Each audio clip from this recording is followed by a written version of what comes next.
Coming up on Unpeeled, this global superstar is bringing the party to Levi's Stadium in February. We're staying in the football field with this new TV show releasing in October. Fans aren't laughing after these comedians announced their part in a new show. And this zombie star is coming to life on the Broadway stage. All that and more, Unpeeled starts right now.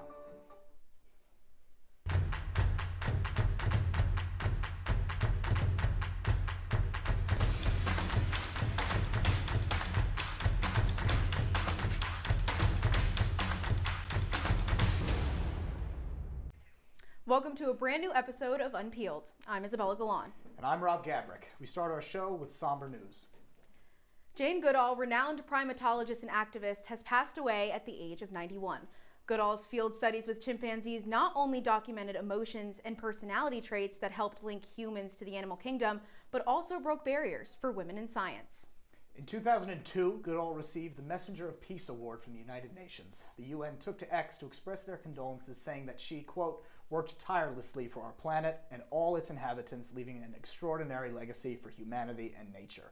Our thoughts are with Goodall's family and friends at this time. In other news, the British Museum announced they will be hosting their very own version of the Met Gala. It is being held during the Frieze Art Festival and is set to take place in just over 2 weeks on October 18th. Notable names on the organizing committee include supermodel Naomi Campbell and actor Idris Elba. The museum says that the proceeds will go to international partnerships and exhibitions, and the event will, quote, celebrate the London cultural scene.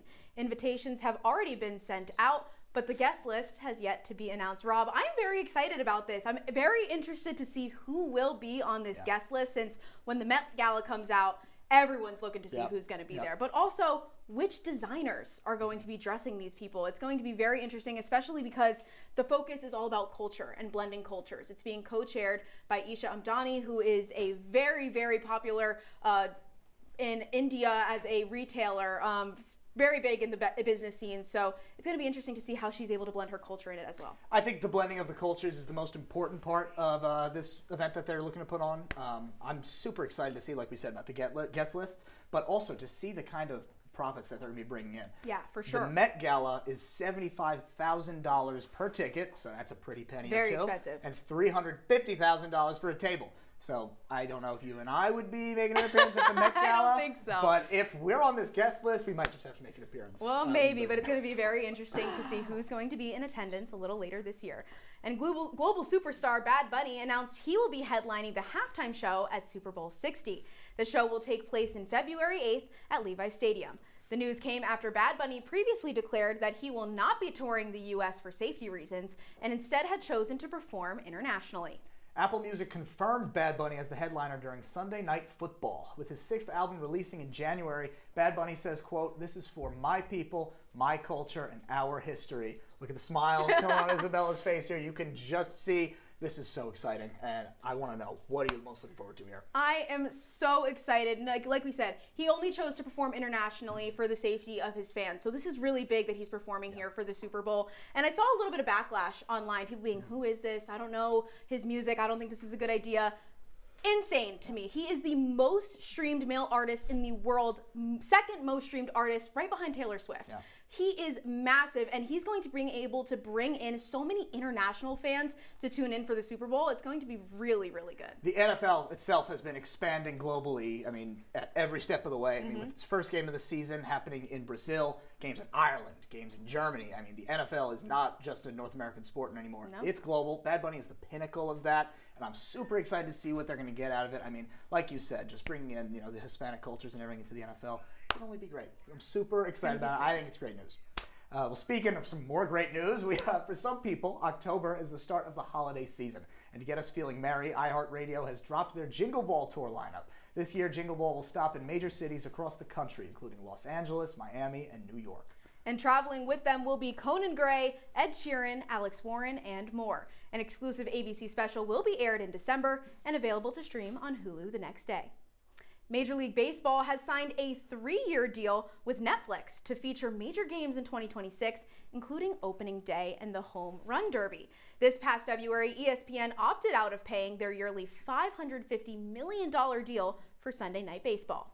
This caused MLB to split up ESPN's package to Netflix as well as NBC and Peacock.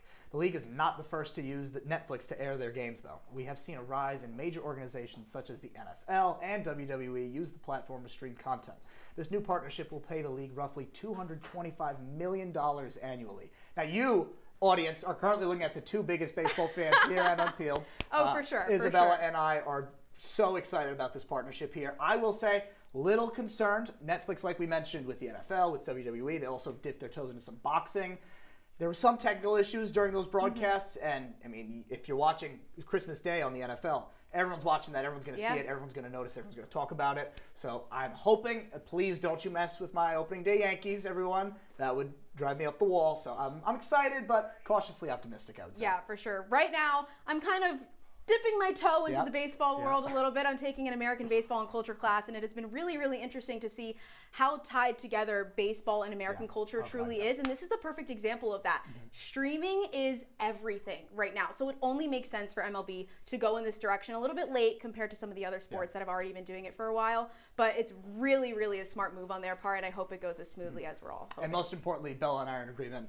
Go Yankees. Go Yankees. Go Yankees. Well, when we come back, we learn what TV you should be watching in October. And how the new AI actors are impacting the movie industry. We'll find out more after the break. Stay tuned, Unpeelers.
Hi, my name is Sadie Miller. My name is Luke Brady. I go by St. Luke.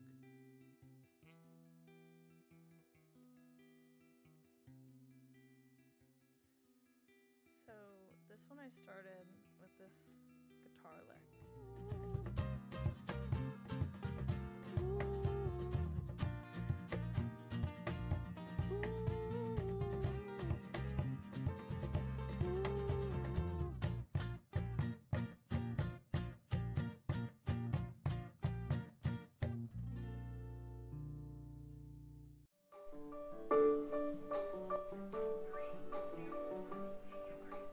Welcome back into Unpeeled. With the fall season now upon us, leaves are starting to drop, and so are these premieres.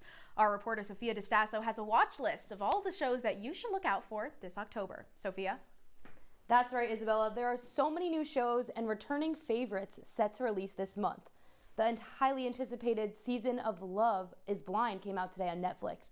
Viewers are able to watch the first 6 episodes and can expect the rest in the upcoming weeks. Don't go anywhere, but another fan favorite is being released today in 20 minutes. The 5th season of Abbott Elementary premieres on ABC tonight at 8:30, with episodes available tomorrow on Hulu. Season 5 is coming just 6 months after its last season, and over the summer they filmed an episode live at a Phillies game, which will be featured in this new season. From one sports comedy to another, the new season of Chad Powers premiered yesterday, and it is based on a 2022 ESPN sketch, which featured Eli Manning. Now in this Hulu version, Manning is behind the scenes as an executive producer, and actor Glenn Powell plays the role of college football player Chad Powers. On Brand with Jimmy Fallon also came out yesterday. Fallon is hosting with Boozema St. John. The show has 10 contestants and that have the opportunity to pitch a marketing campaign to a giant brand. The winning campaign each week will move on in the competition while the others will be sent home. Looking into later in the month, there are more popular shows coming out. Welcome to Derry is a new horror show debuting October 26th on HBO Max. This is based on a Stephen King novel and is the prequel to the It films. So there's a great mix of TV genres coming out on streaming services this fall. I'm your TV beat reporter, Sophia DeSasso. Rob, what show are you going to be watching? I was going to say Chad Powers, but you might have me with the new It show there.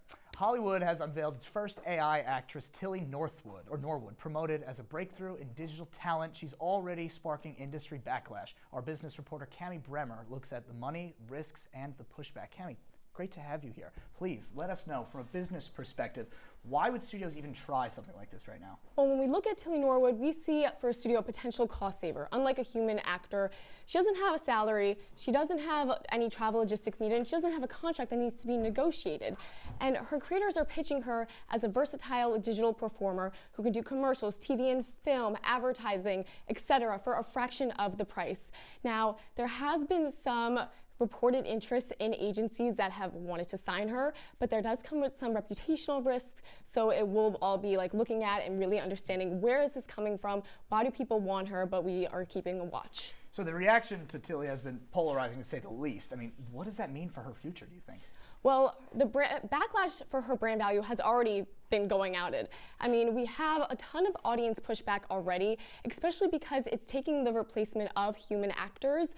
Now, when we really look into it with Tilly Norwood, we are seeing that what comes with it is it could be when we look at Tilly Norwood, what we are seeing is how Hollywood is really pushing back on it.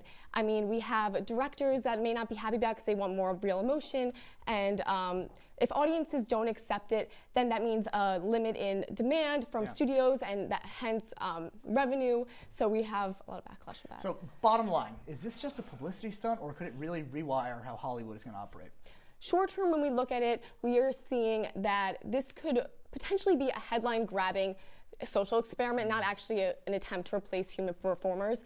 Long term, when we look at it, if audiences embrace it, we are now seeing that this could ultimately take over. And further going into that, when we're looking at it long term, this could also mean that we're taking away jobs, we're taking away writer scripts, because we don't really all know the future with it. So yeah. Wow, unbelievable. Thank you so much, Ken. I really appreciate it. When we return, we discuss how this tournament was not a hole-in-one for the fans. Don't go anywhere, Unpeelers. Come on, it's not that hard. My big man fingers are having a problem with these little tiny buttons. Whoa, watch it there. Your blood pressure's gonna go through the roof. Tell me about it. I'm trying to learn how to get it down. Instead, it keeps going up. High blood pressure can increase the risk for heart attack or stroke. Learn how to keep yours at a healthy range. Ever hear a voice command? Just say text barbershop to 97779. That's not what I said. Just give me that. Now my blood pressure's up. They'll test you. Try to break your will.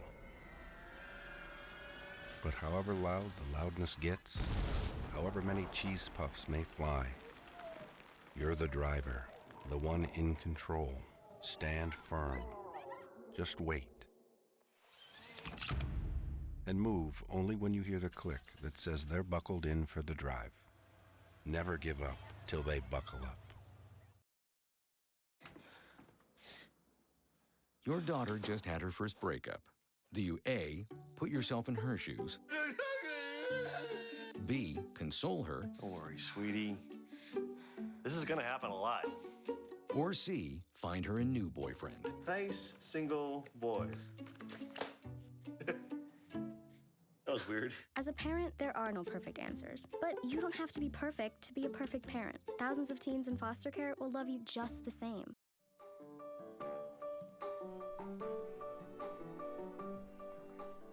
This comedy festival is causing more debate and backlash than it is laughs. Our pop culture reporter Sigourney Bell takes us east to the Saudi Arabia Comedy Festival. Yeah, Rob, this comedy show isn't all jokes. Welcome to Pop Talk. Saudi Arabia is hosting the Riyadh Comedy Festival, what they are claiming as the world's largest comedy festival. The event is state-sponsored, inviting comedians from 50 international companies, including well-known American comedians like Dave Chappelle, Kevin Hart, and Pete Davidson. But other comedians like Mark Maron and Shane Gillis are calling out their fellow comedians for participating. Saudi Arabia Comedy Festival. I mean, how do you even promote that? You know, like, from the folks that brought you 9/11,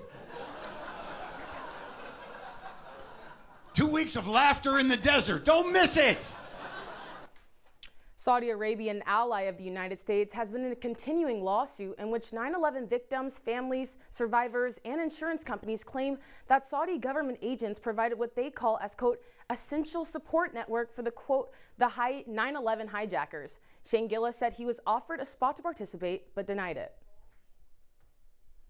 I admire that. Then they doubled the bag, and I was like, They doubled the bag, the princes? it was a significant bag. What? But I'd already said no.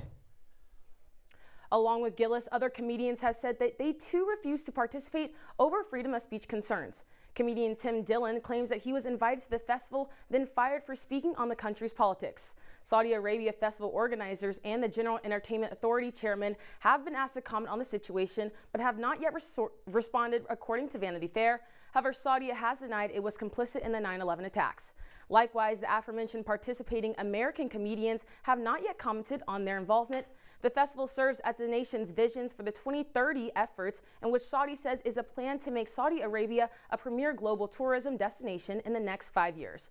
But for now, this comedy festival is causing more controversy than it is laughs. This is Pop Talk with your pop culture reporter, Sigourney Bell. When you think of the biggest sporting events in the world, what comes to mind? Well, the Super Bowl, maybe the World Cup, maybe even the Olympics. But this weekend, golf's biggest event wrapped up. Our sports reporter Nathaniel Cunningham is here to break it all down. Nate? Hey, thanks, Isabella. The Ryder Cup is golf's biggest event, where a group of 12 players from the United States take on a group of 12 from Europe over 3 days. 28 matches occur, and the first team to get more than 14 points wins. Well, after the first 2 days this past weekend in 16 matches, Europe led 11.5 points to 4.5. That's the largest lead after 2 days in a Ryder Cup ever. But if you thought the U.S. was going to fold, well, think again. On Sunday, the red, white, and blue lost only one match for a total of 8.5 points. That ties the most amount of points a team has put up in a single day. Despite that strong comeback attempt, the U.S. would eventually fall 15-13, marking the first time a visiting team has won the Ryder Cup since 2012. Now, while I could sit here and talk about the craziness that was 3 days of action-packed golf, this year's Ryder Cup had a little bit of a sour taste in its mouth. Being one of the best players in the world isn't easy, especially when you're as vocal as Ireland's Rory McIlroy. The number 2 golfer in the world had insults thrown at him from his entire family, or at his entire family, the entire weekend. When asked about the chance, he kept it simple. What happened here this week is not acceptable, and it's, for me, it's, come and support your home team. Come and support your team. I think if I was an American, I would be annoyed that I didn't hear a lot of shouts for Scotty today, but I heard a lot of shouts against me. And it's like, support your players. Those shots were not just verbal either. When walking between holes, a cup was thrown in the direction of McIlroy that ended up hitting his wife. U.S. captain Keegan Bradley tried to defend the American fans, calling them, quote, passionate. However, throughout the weekend, multiple fans were escorted off of Bethpage Black, while state police was increased heavily for Sunday. Either way, the 2025 Ryder Cup saw the closest match since that aforementioned 2012 year. So when golf's biggest event returns stateside in 2029, will the U.S. prevail, or will Team Europe electrify once again? Isabella? When we come back, this bachelor is facing backlash for his not-so-golden comments. Be right back, Unpeelers.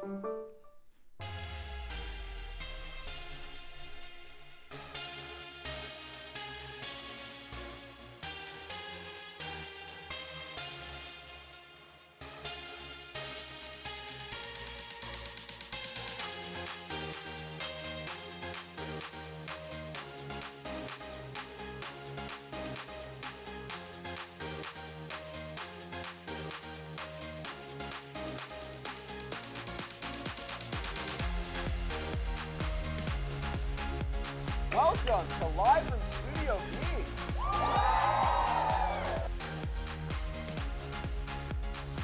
Welcome to another episode of Culturally and Technically Legal. Previously on Survivor. Welcome back to the Esports Juice Box, where we break down this week's esports news into digestible sizes for easy consumption.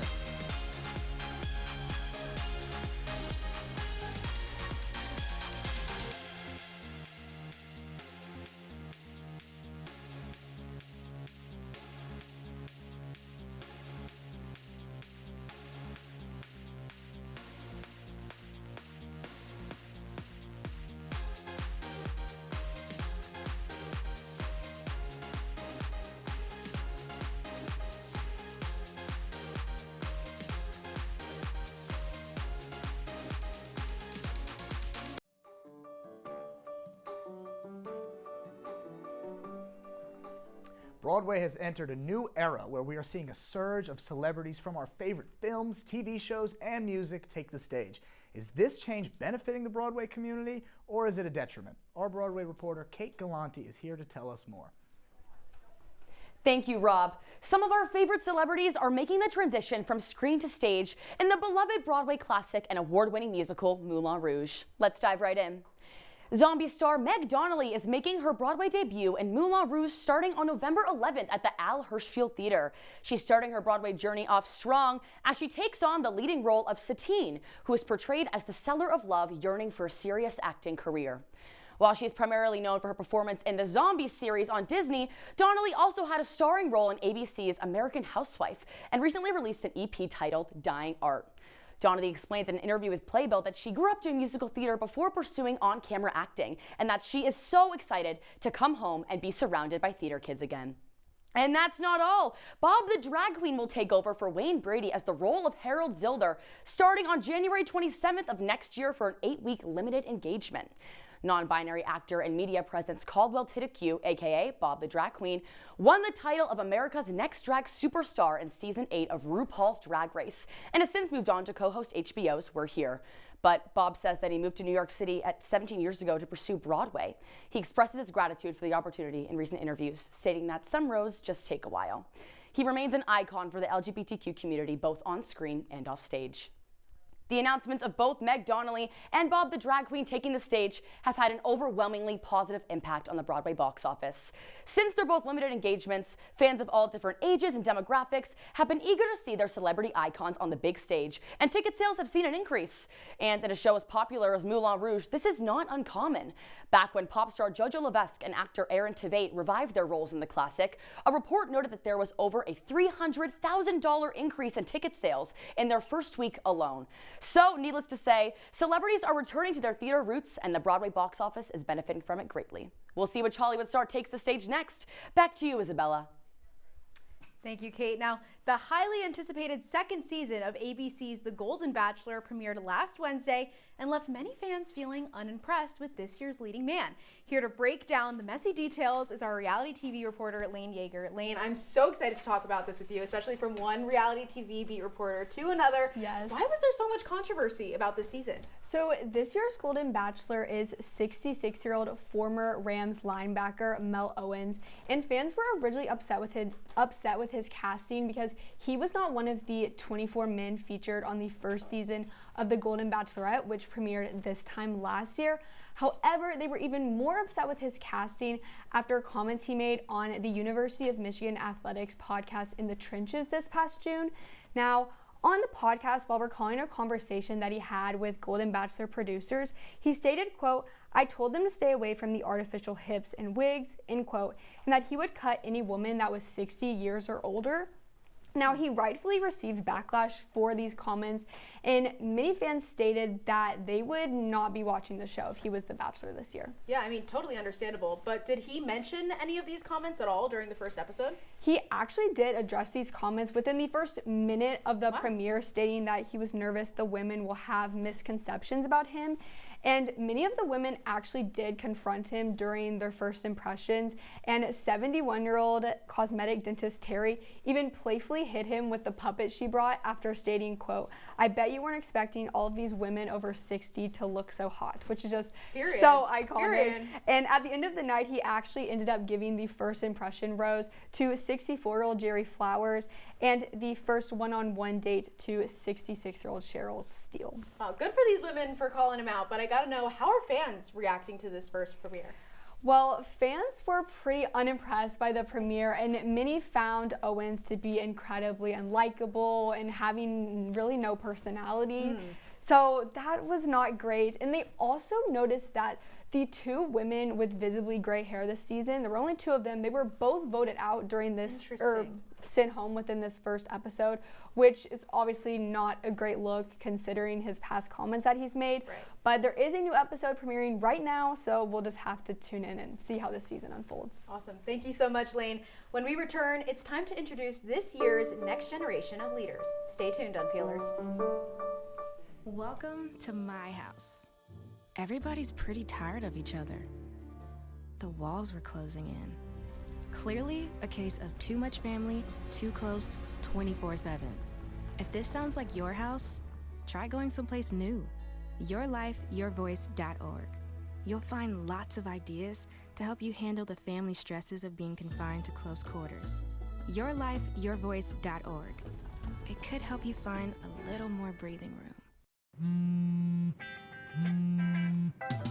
Baby, you see, I cannot set you free.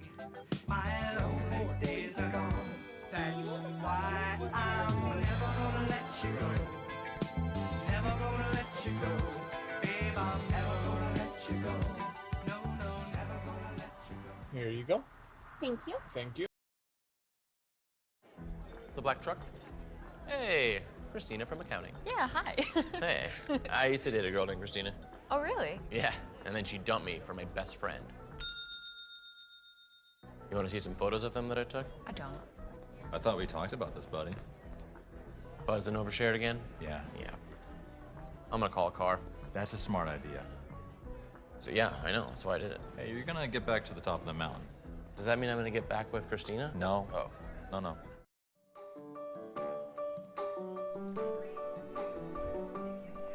Time magazine has unveiled its latest Time 100 Next list, celebrating 100 leaders who are shaping the future. From entertainment and politics to health and business, these are the change makers of the world.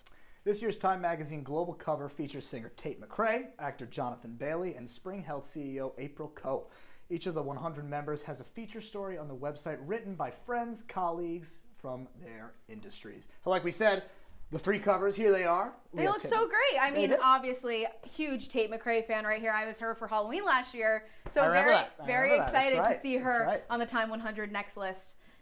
Jonathan Bailey, too. I mean, great actor. Wicked, the Wicked series, not just the Wicked movie, everyone. We got another one coming up. We got another one coming in a few months. Super excited about it. Love to see Jonathan Bailey. And he was nominated by Ariana Grande, which is just like so wholesome. She wrote a little piece on him, which is really, really great. And it's awesome to have a businesswoman in here as well, April Koh, who's the CEO of Spring Health. Which is great really, mental really health organization, Yes. Spring Health. So happy to see so much different types Yes. of recognition, not just sticking with singers, actors, business people. Yeah. Get them all. There's so many, and there's also so many different categories. There's the artist category, which we have a few people right here, like you said, Jonathan Bailey, Gracie Abrams. So excited to see her on here. She's really making some waves. Becky G. Little throwback. I know. Throwback with the singing Becky in the G. shower. I love Becky G. She got some good new music out though too. I'm really excited about Helen J. Shen. Yeah. She right now is in a maybe happy ending on Broadway, which is really, really exciting, and I think very, very deserved. Isabella is the biggest Broadway fan I know, so that's just that's a shoe-in that you're happy about the Broadway people. Let's get some country, little Lady W in here. I love it. I think this is. I'm very happy about this artist list, but I think we got a couple more people in here. Yes, that we have the Phenoms category as well, like we mentioned, Tate McRae. Lola Tung from The Summer I Turned Pretty. She was also nominated by the creator of The Summer I Turned Pretty, Jenny Isn't Han. that just the best kind of praise you could get from your boss? That's incredible. Superman.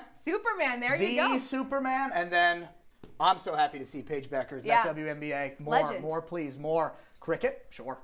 All right, okay, I'll take that any time of the week. Twice on Sundays, please. There you go. Well, it's just like we said, like we have such a variety of people here from different sports, like cricket. Who would have ever thought that it would be on here? But we got actors, Superman. We already got Summer I Turned Pretty. I mean, it's great. Such a well-rounded group of people. And there's so many more that we unfortunately don't have time to cover, but that is all the time that we have with you tonight on Unpeeled. Thanks for tuning in. Make sure to follow us on our socials at Unpeeled_Syracuse on Instagram and at CitrusTVE on X. I'm Rob Gabrik. And I'm Isabella Galan. We will see you next Wednesday at 8 p.m. Stay influential, Syracuse.